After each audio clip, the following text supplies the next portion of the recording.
قبل بدء في القصيدة طال عمرك سيدي خالد بن بندر بن عبد العزيز باسم الكلام اللي بقوله قبل القصيدة في صدر كل رجال في ذا المجلس.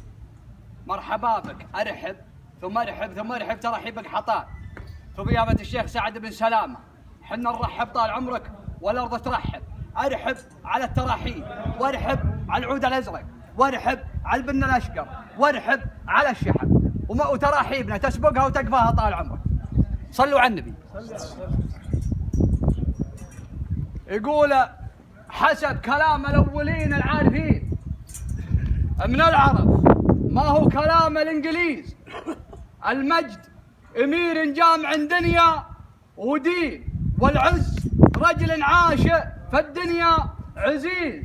المجد أمير عاش، المجد أمير جامع دنيا ودين، والعز رجل عاش في الدنيا عزيز. والطيب مجد لا يكل ولا يلين، والطيب مجد لا يكل ولا يلين. والصيت ذكر شاع في وقتنا وجيز، واجتمعت الليلة في حفيد الماجدين خالد بن بندر بن عبد العزيز.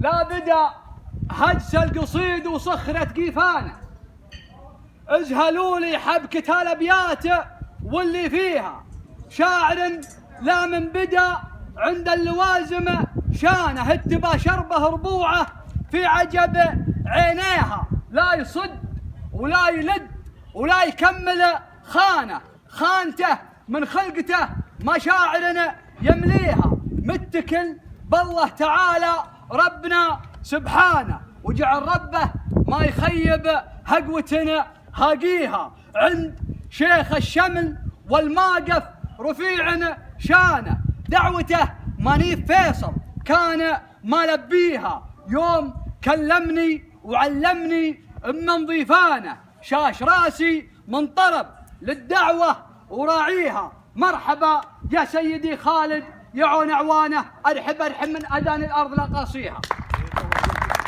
أرحب أرحب، مرحبا يا سيدي خالد يعون عوانه، أرحب أرحب من أذان الأرض لقاصيها.